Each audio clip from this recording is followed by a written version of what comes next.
So hey, Dean, I don't know if you heard about this thing about the China crackdown on Bitcoin mining. Have you heard anything about that? I actually haven't heard anything about that. I mean, really briefly, I saw a headline and I didn't really understand it because, yeah, why don't you? I mean, right before that is when the they had the power outage, right, in Right. China. Yeah, that's So I correct. guess this is a separate thing. Yeah, it seems like this is a separate thing, or maybe they did it as kind of preemptive to see what it would do. So I don't know if it's the same part of China or a different part of China, but you've heard of Mongolia, right? Yeah.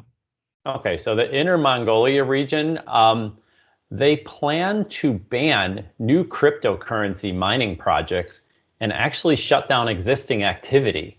Um, they're doing this because they need to start conserving energy. So this thing's consuming a bunch of energy, and I'm like, well, how much energy could it be actually consuming? Because they talk about Bitcoin mining being pretty energy intensive, right? I'm sure you've heard that. Yeah.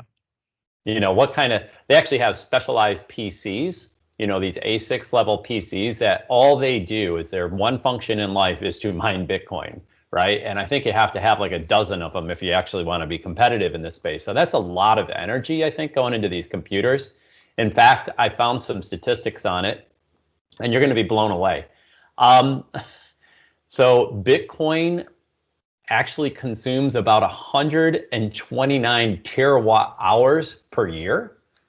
Um, that's actually more energy than entire countries like Argentina and the Ukraine consume in a year. Well, I do hear this all the time with the media talking about how much energy Bitcoin consumes. And I think there's no doubt that it does consume quite a bit of energy to do the mining. What I never hear is a comparison to how much the current financial system uses energy. And I mean, hitting that, Biden's printer button on all those trillions, that's got to suck up some energy, right? Do they Yeah. have to do they have to press enter for each dollar? Because that could really add up a lot. Well, I could, I mean, that's actually a really good point. So I don't, I mean, Biden's finger must be pretty stressed out at this point, right? Yeah, bleeding. So, oh, another dollar, another dollar. I don't know if he does it one at a time, like you said, or if it's, it's kind of hilarious. So anyhow, this Inner Mongolia place, it accounts for about 8% of all the Bitcoin mining globally. And China accounts for 65% of the global Bitcoin mining. So China is doing almost all of the Bitcoin mining. Wow. And I don't know if you know where the United States is in the picture, but I was surprised to learn that only 7.2% was coming out of the United States. Interesting. So yeah, isn't And, it? and So, is that okay? I mean, again, just hearing the headline and what you're telling me now, I sort of would make the leap to think that it's because China subsidizes its energy, and it's perfectly willing to have dirty energy more than the United States. So I'm guessing the United States energy costs more in comparison to China. Is that yeah. is that right? Well, this is the thing I know, and that's actually a really good point, is that Bitcoin mining travels and goes to the cheapest places of energy in the world. That makes So sense. yeah, I think that fills your what you were just saying. I think that fulfills that pretty well because that's generally where I understand that the Bitcoin mining is taking place. So the folks that are doing it in the United States are at a serious disadvantage unless they have some kind of solar or alternative power source where they're not paying for it. But could you imagine the solar or wind fields that you would need to power all these Bitcoin mining machines? It'd be enormous. Yeah.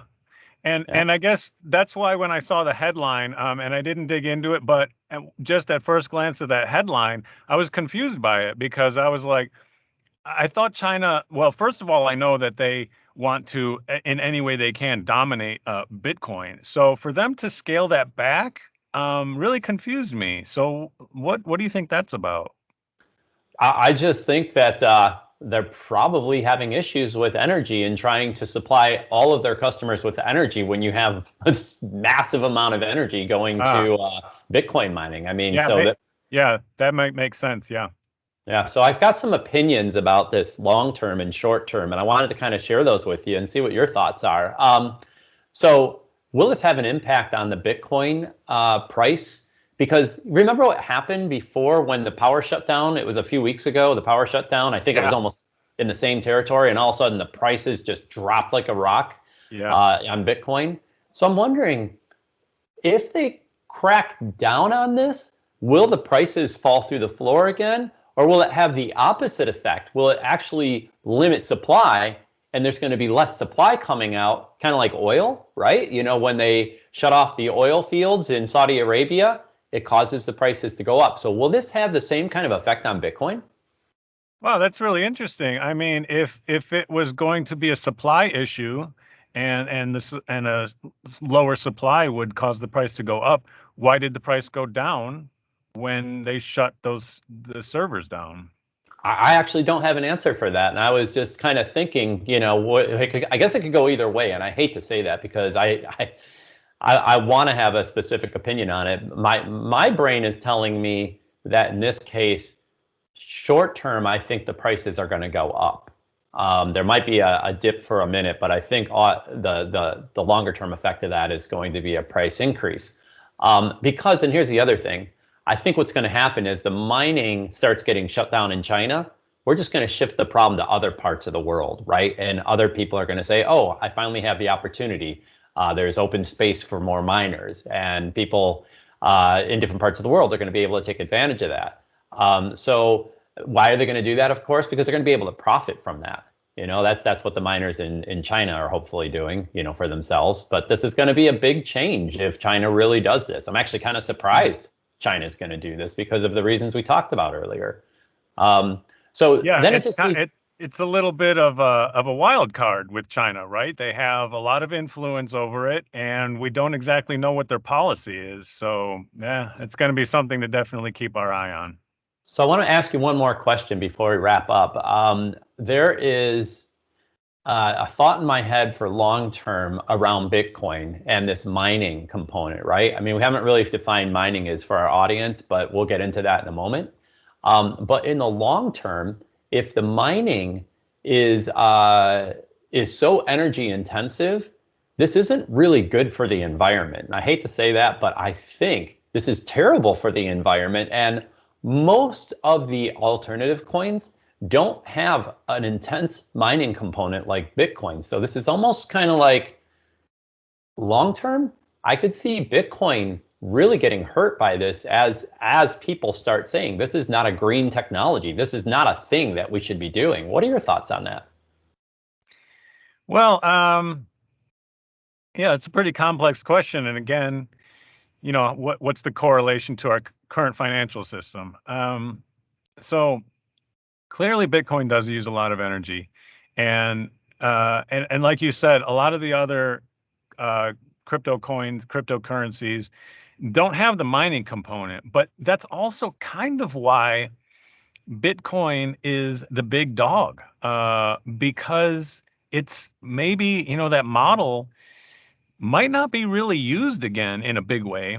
And that's what makes it scarce. And that may be the reason it's going to be considered an alternative to gold. I mean, without that component, you really don't get there. You don't get to that model.